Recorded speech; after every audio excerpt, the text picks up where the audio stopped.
I pull up, roll the windows down it. I pull up, roll the windows down it. Yeah, I pull up, roll the window down it. Baby, you don't know what you do to me. Between me and you, I feel like chemistry. I won't let no one come and take your place. Cause the love you give, you can't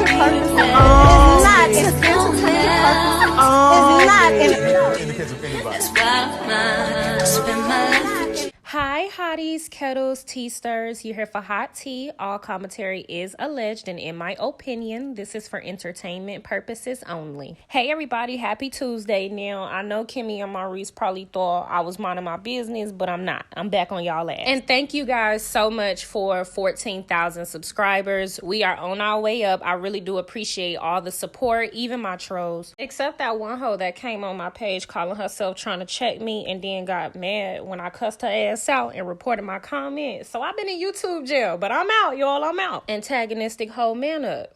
Hoe. Cause why you even commenting on my shit trying to chat me but gonna report my comment? It's giving childish, okay? It's giving coward. Sidebar, this the same hoe that True T had to check in her recent video. I was perplexed. Like, damn, this hoe going around spreading the hate. But back to these two hoes, right? Because I'm not done with the saga. But today we're gonna be talking about the episode from Saturday because Kimmi is aggravating me, okay? The producers are aggravating me. Can y'all tell Kimmi and Maurice to give us something other than this sex story? Because at this point, she wants to be a mule. She can be a mule. Let's talk about the real issues within the marriage. Because that's what this is, right? Love and Marriage Huntsville. Because we keep seeing these hoes in offices and popping up to buildings. But what is Kimmi and Maurice's business? Besides that credit one shit. Like, I'm sorry, does Kimmi repair credit? Why does she have an office? Why do we have boom boom room lights in one of these offices? And even if we want to talk about sex and her having cancer and them trying to find some type of mutual ground in this, why won't they be honest about what is actually going on? Because Kimmi friends are weak, and I'm starting to feel like everybody over there getting kind of slow because ain't nobody gonna tell her this man got an addiction. Why are we sitting down trying to have a meeting about what's best for him in your time in need and healing? I'm confused, but see, this is what male identified hoes do. But we're going to get into this video because it's a lot of clips I done put together for y'all. And this is basically a debunction. I don't know what we debunking yet, but I'm going to let y'all know because everything that come out of Kimmi's mouth is a lie. So I'm going to play the clip from last night's episode. And then we just going to play a whole bunch of clips of her saying a whole bunch of nothing but contradicting herself because this is a lying-ass lady. And I'm going to need for you to stick with the word, good ma'am. If you're going to be a high almighty Kimmi, you need to act like it and not act like a mule. And one thing that I've noticed throughout the time of watching all these clips, she keep changing the goalposts, but that's okay. I'm going to make it all make sense for y'all. Let's get into it. Don't forget to like, subscribe, comment, hit the post notification bell so you guys are up to date each and every time that I upload. Oh, and disclaimer, for you hoes that always got something to say about me chatting it up and breaking down these videos, go ahead and click off because the minute you say I talk too much, I'm going to flame your ass. I do not care about YouTube jail. Never get it twisted. YouTube jail. Lady. Like, the words that you chose were cruel to me. It wasn't protecting me. And I believe Jesus sent him for me. The irony of the conversation in itself was that if you actually watch the show, I'm the one who initiated the conversation in regards to the fact that the chemo has affected my libido. And I know that affects him and his sexual injuries. So he has never forced me to do one single thing. He has never made me. He has never implied he was going to leave me. I got a year. I'm ready to go. You have a knack for taking the wind out my sail. Right now, my sail's been without wind for a while. Do you know that's not helpful? I'm sorry. It like borders on being an asshole.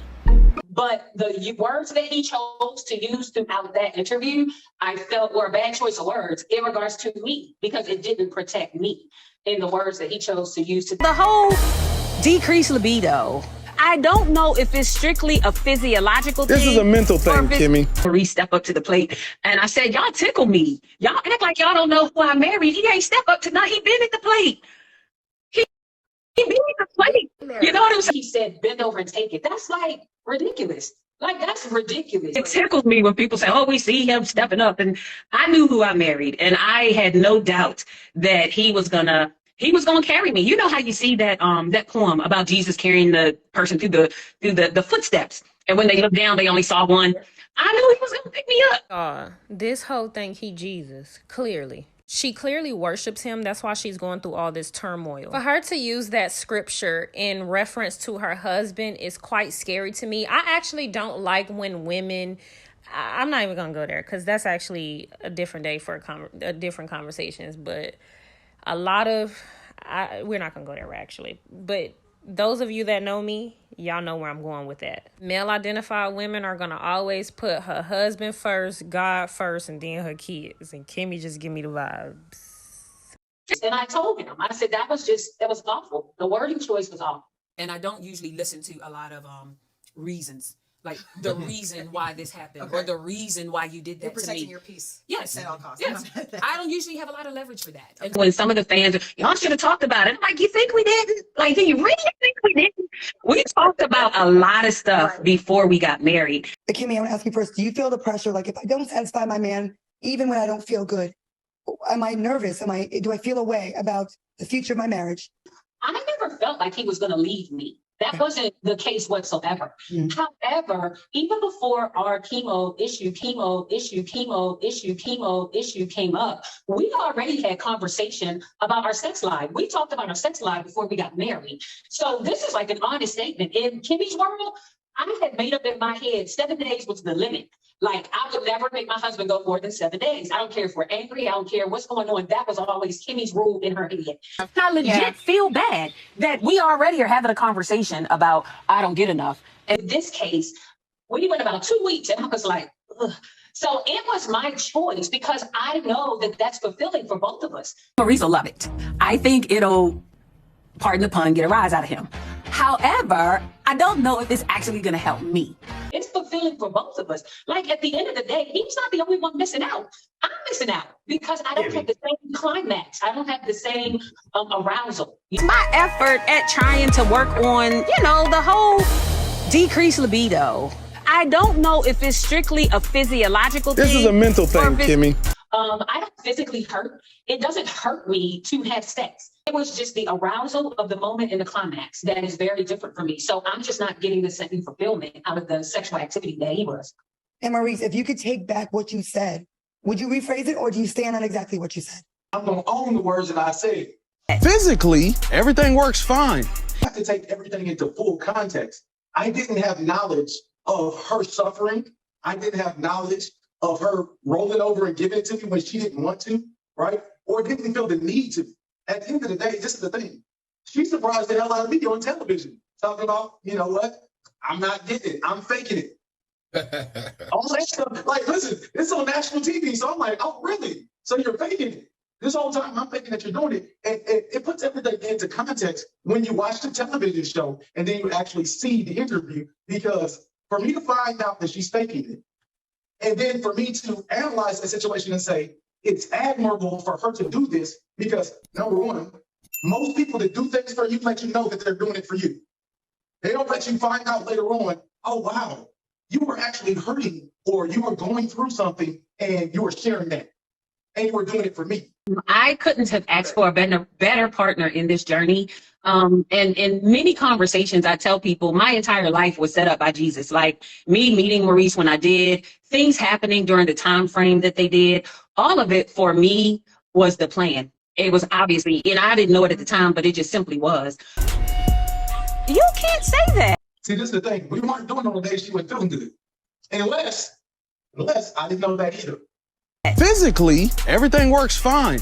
Oh. You're blaming this on a mind thing. I'm blaming this on a medication that in a textbook says can happen when you take the medication. So how long does it take until it wears off? Everybody's reaction to it can be different. Everybody's recovery can be different. They said for this, it could take even up to a year. But we dated a long time. We had a lot of conversations. There was no doubt. No doubt. Y'all might have doubted. I never did. We're getting married in 2 weeks. We want to be on the same page when we first get started. So yeah, and we both believe in therapy. It's going very well for both of us.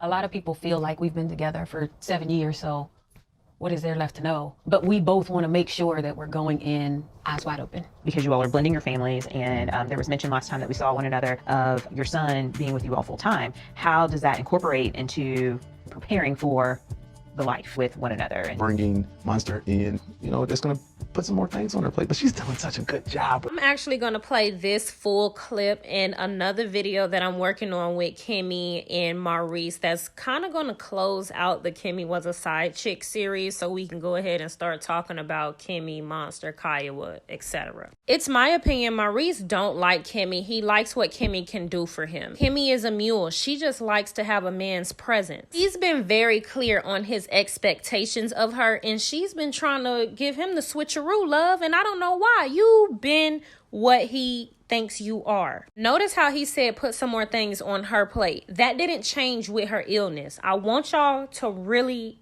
take heed to that. The signs have always been right in Kimmi's face, but she refused to believe it. So hey, we just gotta watch it and dissect it. Y'all, a disclaimer: go ahead and mute the phone or close your ears if you do not want to hear a young and sexy comment. It's not so much of a sexy comment more than it's really explicit. But can we be honest here? Does Maurice give this woman any type of head? He's asking a lot. And this was before her cancer thing, but I also believe she was actually dealing with it behind the scenes last season. This was last season. Sex every day. I think every day is excessive. And there should be a middle. And this is why you got to train your dog. That not going more than 7 days without sex. Train your mutts. Maybe a third person party would be able to say, Reese Scott, it's a little exciting. Your brother said it was excessive. It was funny. He's not in my marriage. No. And Maurice is also a manipulator and a gaslighter. And Kimmi with this baby voice is actually the reason to all her stresses. Stop fucking mothering him. He's a diabolical, nasty hunch dog. And Kimmi is given every bit of a mule as she tries to whine him into reasoning. And he throws her under the bus. Spoiler alert. Him to say his brother isn't in his marriage, that is a manipulation tactic. He knows enough to know that people can give advice without being involved in your marriage. What Kimmi is saying is from a general aspect. He's saying that it's excessive. He's saying that he's not in his marriage, but the bitch that's in your marriage is telling you that that's excessive and you refuse to hear it. And can somebody explain to me what's the difference between once every day and twice every day, Maurice? That's a compromise in my opinion, but he's going to manipulate her and gaslight her into making her feel like she's wrong and she's not doing what she's supposed to be doing for her marriage. And all I'm gonna say is that's what Kimmi ass get, because remember she was walking around saying that Martell was backed into a corner, and guess what, ho, your man is backed into a corner. She was basically trying to say that Walkie Talkie was being backed into a corner because Mel was using sex over his head. Well, look, love, your man said you better drop them draws twice a day, so get to work, because this is exactly what happened when you don't train them dogs. And we all know I hate men. That's why I'm married. I keep telling y'all don't be nice to men. Don't nobody want to listen to me. But for whatever reason, I'm telling y'all to listen to me. Nobody want to listen to me. I was raised by a narc. So I can tell you what to do to not attract a narc. Now, I can't tell you much on maintaining it because, hey, I'm still trying to figure things out myself. All right? I'm new to this, not true to this. The facts remain, okay? Men love the chase. They love things that they can work for. They love things that feel like a challenge. They're delusional as hell. So for whatever reason, the girls that are nice to them and co-sign they bullshit, they literally run over like he's doing to Kimmi, and we see the way they treat Mel. That's all I'm saying. Bye. I understand, but what I'm saying is that it opens the door for conversation. Matter of fact, we were talking about that earlier with Tiffany. You know, in regards to y'all smashing stuff, and Lewis feeling the same way. I feel like men just never get enough. So this is her attempting to stroke his ego and calm him down by throwing somebody else in the mix to give him an example, but he's ungrateful and he's going to still throw you under the bus, which is why you should not be nice to men. I feel like if we had sex every single day, you still would want more sex. You know why I feel like that? What? Because it happens now. She's literally telling us right here her role in his life. You're a mule. Granted, it's nothing wrong with having sex multiple times a day, a lot of times throughout the week, but we're not going to act like as women, we don't get tired from being inserted or insurgents. I'm trying to be, creative. But this is why it's important to have real conversations. And Kimmi is too damn old to be so stupid on TV pushing this narrative, because young girls are going to watch this and think that this is what they have to do to keep a man. And in all honesty, why would you want a damn man that can't rock with you on your dang gone worst day through sickness and in health? Have sex at 6 o'clock and you're pulling my pants down at 10 o'clock and then get mad because I don't want to do it at 10 o'clock. It's never enough. What day goes by and you're like, you know what? I just don't want to eat today. Yet here's another example of him clearly expressing his unwillingness to cooperate with her, because he is trying to basically explain to her that it is a need for him to have eggs twice a day, every day, because they're clearly saying he's getting it once a day. So we so far know that he's compared his need for eggs to breathing. He's compared it to eating. He's compared it he's put it on a level with cancer. Are y'all really delusional to not see the depth and why he is a dangerous man, whether he's on TV or not? It might not look like, he might not appear to be the type of man that can be around children or whatever the case may be, but I'm telling y'all now, okay? He's expressed a need for this multiple times. If you left him in a state alone, abandoned with, let's say, a 14-year-old girl, what the fuck do you think gonna happen? Now, I'm not trying to accuse the man of anything, but all I'm gonna say is he gives, I can't control myself and I need it by any means necessary. That's all I'm saying. These are real conversations we need to be having in our community, and these are things that we need to hold men accountable for. Furthermore, he needs to be disciplined in how he maneuvers with that thing he's slanging around. Him saying he needs it is letting you know he has no discipline, because we need to breathe. We need to eat. We need to drink water, because that's how we stay alive. He's letting you know he's not going to be alive if he doesn't have that. I mean, I'm really deep, right? Some people would be like, no, that's not the case. But to me, I don't put nothing past nobody. He's being very open and honest and clear with her on his expectations. And yet she keeps sweeping it under the rug, trying to dress like a trashy 20-year-old, thinking implementing rules like not going more than 7 days without giving a show dog a toy is going to do something. He needs help. Real help. And this is something the network should really look into. I think the next storyline should be something about sex therapy. Carlos, producers, anybody. It needs to be brought up that he has a sex addiction or something. And I hope I don't get fled, because I done said that word one too many times in this video. Anyways, y'all, if I keep talking, this video gonna be long as shit. So I'm gonna go ahead and close it out here. I'm gonna play the rest of the videos without me intervening so y'all can catch all of this good tea. And this is just more proof that Kimmi was a side chick and got him with her legs open. He, in my opinion, was really talking to his wife about reconciling his marriage, but Kimmi was distracting him with that cootie cat opening. Granted, he's an issue too, but we know how you got your man, love, because the proof is in the pudding. He's showing us exactly your role and who you were. With that being said, I hope y'all like this video. Don't forget to like, subscribe, comment, hit the post notification. Back to the live, you were already here. That was like 3 o'clock in the morning. You know what? Kimmi is all a blur. So you trying not to tell me? Actually, I don't remember as much. Oh, my bachelor party was as clean as it could get. I doubt that. How are you going to doubt it? I doubt that, because I know him. You're a dancer, babe. Did you I'm dance not with sure. girls? Did I dance with girls? I'm not sure if I did or not. So if a video pops up somewhere, then what's your answer going to be like? It's so hazy. Hey, why you don't want to tell me? All right. We did a little drinking by the pool. They're giving me good marital advice. Hey, really? Can you get to the good part? This sounds really lame. Okay, we went to the spot, to a club. People started throwing money. At you for dancing? Not at me. I think that they were throwing for somebody. They were celebrating something. And then everybody's throwing money, so I grabbed some and threw some with them.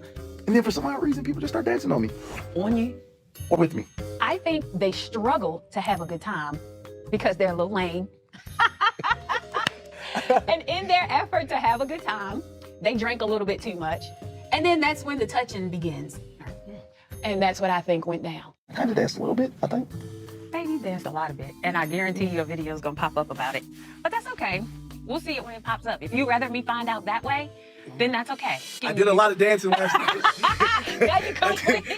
I did a whole lot of dancing last night. It just came out as the music came on. I was trying to resist. He's got a different level of sex drive than you. You also have a different level of active responsibility, which cuts back on her availability to be present with you. Now, the other thing too is the more you do with her, the more you embrace her as a person and not just a partner to have sex with. Is that it? Did he hit the nail on the head with that one? What? The more that I embrace you as a person and not a sexual partner, the more that I'll get sex. No, that's not what I said. That's not what I said. It's not the more you'll get sex. It's the more you embrace her as a person. It's how it makes me feel. Which emotionally for women, translate into getting what you want. Yeah. Listen, sweetheart, I'm gonna get better. So you're telling her that with a deep sense of sincerity, though, right? 100%. You catch that, the sincerity? I feel like even when we have premarital counseling, we've had these conversations before. It sounds wonderful, and then it just doesn't quite happen. Sex as an act of sharing the self with each other, not just giving somebody something, but it is the sharing of the self. It should be more of like a bonding experience. Ultimately, I shouldn't look at sex as a means to an end or whatever, right? I gotta look at it more holistically as you as a person. Sex is never just about the happy ending, right? Or the climax, or I'm ready to go to sleep afterwards. It's never just about that. There's also that you can do it again. Okay, no, it's about the connection and the bond. It's really about the connection and the bond. It's really about the connection and the bond. Listen, it's been a long day. It sure has, shawty. But one last question. Yeah. Can we also compartmentalize it? Like sometimes we want to have the bond, and other times we just want to use it as exercise, right? If we want to burn off a couple of calories. Yeah, I pull up, roll the window down it. I pull up, roll the window down it. Yeah, I pull up, roll the window down it. Baby, you don't know what you do to me. Between me and you, I feel like chemistry. I won't let no one come and take your place. Cause the love you give, you can't It's not in That's why I spend my life